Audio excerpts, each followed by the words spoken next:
नमस्कार। देवरिया की आवाज रेडियो केसरी से प्रस्तुत है स्थानीय हालचाल। पहले मुख्य हालचाल। कृमि मुक्ति दिवस पर खिलाई जा रही है एल्बेंडाजोल की दवा। कृषि यंत्रों पर अनुदान के लिए निकाली जाएगी लॉटरी। शादी अनुदान योजना फिर से हो गई शुरू। 13 फरवरी को होगी महिला जन सुनवाई। और सोशल मीडिया पर गाली देने वाले 3 लोगों को पुलिस ने किया गिरफ्तार। स्थानीय हालचाल के इस अंक के साथ मैं अनिकेत मिश्र।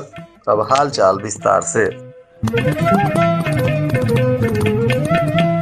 राष्ट्रीय कृमि मुक्ति दिवस पर जिलाधिकारी और मुख्य चिकित्सा अधिकारी तथा बेसिक शिक्षा अधिकारी ने बच्चों के साथ कृमि मुक्ति दवा यानी एल्बेंडाजोल की खुराक खाकर अभियान का शुभारंभ किया। अभियान के तहत 1 से 19 वर्ष तक के बच्चों और किशोर किशोरियों को कृमि संक्रमण से बचाव के लिए कृमि मुक्त अभियान का आयोजन वर्ष में 2 बार किया जाता है। इस वर्ष भी राष्ट्रीय कृमि मुक्ति दिवस 10 फरवरी को शहरी और ग्रामीण क्षेत्रों में मनाया गया। इसके तहत जिले के निजी और सरकारी विद्यालयों, आंगनवाड़ी केंद्रों पर पहुंचकर बच्चों को एल्बेंडाजोल की दवा खिलाई गई। जो बच्चे बीमारी या अन्य कारणों से छूट जाएंगे, उन्हें 14 फरवरी को मॉकअप राउंड के दौरान दवा खिलाई जाएगी।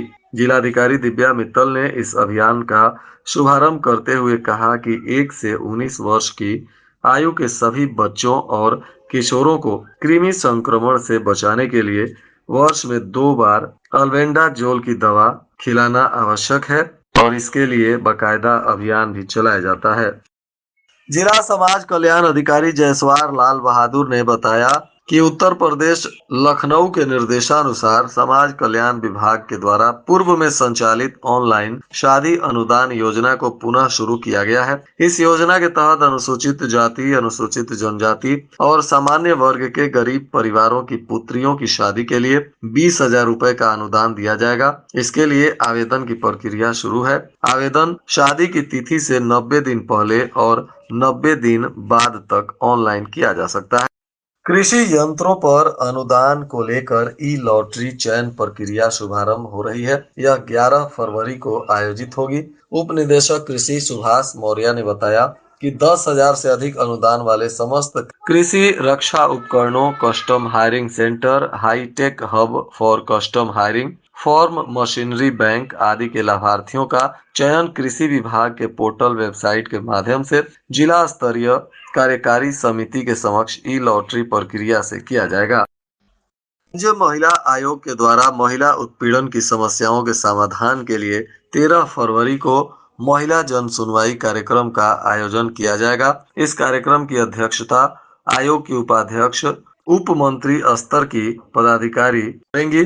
जिलाधिकारी दिव्या मित्तल ने कहा कि इसका सफल आयोजन प्रोबेशन अधिकारी और जिला कार्यक्रम अधिकारी को उपाध्यक्ष के सहयोगार्थ उपस्थित रहने के लिए दिया गया है। इसके साथ ही पुलिस अधीक्षक द्वारा नामित वरिष्ठ पुलिस अधिकारी, महिला थाना प्रभारी और क्षेत्राधिकारी को भी जन सुनवाई में अनिवार्य रूप से उपस्थित रहने की अपेक्षा की गई है। इधर भलुअनी क्षेत्र के भलुअनी बाजार मेन चौराहे पर कुछ लोगों के द्वारा मारपीट किया गया था और सोशल मीडिया पर एक बाल अपचारी के द्वारा गाली देने का वीडियो वायरल किया गया। इसके संबंध में आदित्य यादव पुत्र प्रेम शंकर यादव निवासी करौदी थाना भलुअनी जनपद देवरिया की तहरीर पर मामला पंजीकृत करते हुए कृष्णा सिंह पुत्र संजय सिंह निवासी मरवटिया उपाध्याय थाना भलुअनी जनपद देवरिया और 3 बाल अपचारी सहित 5 अभियुक्तों के विरुद्ध अभियोग पंजीकृत किया गया है। इसमें कृष्णा सिंह जो भलुअनी के मरवटिया उपाध्याय के निवासी हैं, इन्हें पुलिस ने गिरफ्तार कर लिया। 3 बाल अपचारियों को चिन्हित कर उनसे पूछताछ की जा रही है। पुलिस टीम के द्वारा 2 अभियुक्तों को क्रमशः अंबुज उर्फ आशीष विश्वकर्मा और आदित्य मिश्रा पुत्र संजय मिश्रा जो भलुअनी के रहने वाले हैं, इन्हें भी गिरफ्तार किया गया है और इन लोगों पर नियमानुसार कार्रवाई की जा रही है। शहर के रामलीला मैदान रोड के किनारे बने नाले को दुकानदारों ने कूड़ेदान बना दिया है। मैदान में लगी कपड़े की दुकानों से निकलने वाले पॉलीथीन और गत्ते नाले में ही फेंके जा रहे हैं। वहीं चाट, चाउमीन और मोमोज के ठेले लगाने वाले दुकानदार भी कागज के प्लेट और दोना नाले में ही डाल देते हैं, जिससे नाला भरता ही जा रहा है। ऐसे में इस नाले से जल निकासी मुश्किल हो गया है, लेकिन नगर पालिका के सफाई कर्मचारी इस पर ध्यान नहीं दे रहे हैं। आने वाले बरसात में अगर ऐसे ही नाला भरता गया तो लोगों को जल जमाव की समस्या से जूझना पड़ सकता है। शहर के भटवलिया स्थित जेके मित्तल एकेडमी में वार्षिक खेलकूद प्रतियोगिता का आयोजन हुआ। इसका शुभारंभ राष्ट्रीय खिलाड़ी सुकन्या मल और विद्यालय के निदेशक ने किया। इस प्रतियोगिता में नर्सरी से कक्षा 12 तक के छात्र छात्राओं ने भाग लिया। इसमें balloon race, 3 leg race, hurdle race, kho kho, kabaddi, लंबी कूद, ऊंची कूद, दौड़, रस्साकसी और म्यूजिकल चेयर आदि प्रतियोगिता आयोजित की गई। बेहतर करने वाले छात्रों को सम्मानित भी किया गया।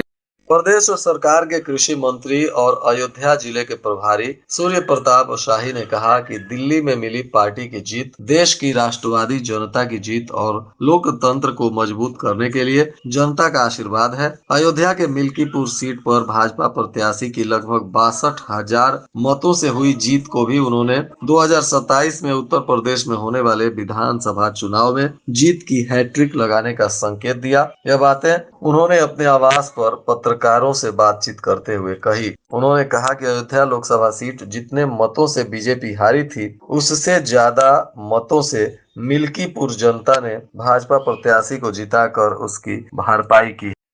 देवरिया कुशीनगर में मानवीय ऊर्जा के अर्जन के लिए बनाए गए बरगद अमृत संगठन की 2 दिवसीय कार्यशाला संपन्न हुई। इसमें 200 से ज्यादा प्रतिभागियों ने हिस्सा लिया। कार्यशाला के पहले दिन और दूसरे दिन संगठन के संस्थापक शशांक मणि ने कहा कि मंगल और लक्ष्मी अमृत सेनानी की कार्यशाला में देवरिया कुशीनगर के अलग अलग गाँव से आए प्रतिभागियों ने सांस्कृतिक, आर्थिक और पर्यावरण की समस्याओं पर कई सुझाव दिए, जो संगठन के लिए प्रेरणादायक रहा। सांसद ने कहा कि जिस उद्देश्य के साथ देवरिया कुशीनगर में बरगद अमृत संगठन का गठन किया गया है, वो पहली कार्यशाला के उत्साह से साकार होती हुई दिखाई दे रही है।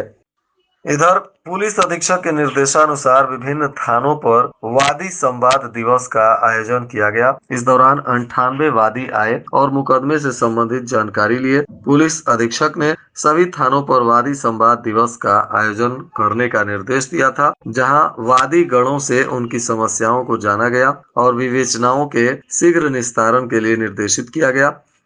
जिला कारागार में दुष्कर्म के मामले में बंद एक बंदी के नाम से जेल का राज खोलते हुए बैरक की फोटो के साथ चिट्ठी आने के बाद विभाग में खलबली मच गई। बताया जा रहा है कि जेलर ने बैरकों की तलाश कराई, हालांकि इस दौरान कोई संदिग्ध सामान या वस्तु नहीं मिला। उधर जेलर ने संबंधित बंदी से पूछताछ की, हालांकि बंदी ने चिट्ठी भेजने से इनकार करते हुए कहा कि उसके साथ साजिश हुई है। बताया जा रहा है कि जिला कारागार में एक बंदी दुष्कर्म और धमकी के आरोप में बंद है। उसके नाम से एक चिट्ठी डाक के जरिए विभिन्न अधिकारियों के साथ ही विभिन्न लोगों को भी भेजी गई, जिसमें जेल की विभिन्न गतिविधियों का जिक्र किया गया है। साथ ही बैरक के अंदर की फोटो भी भेजी गई है। इसकी जानकारी होने के बाद जेल प्रशासन की तरफ से बैरक की तलाशी ली गई। साथ ही उस बंदी के बैरक में सघन तलाशी की गई, लेकिन बैरक से कोई सामान नहीं मिला। बंदी का कहना है कि उसने ना तो कोई चिट्ठी भेजी है और ना ही किसी से भेजवाया है।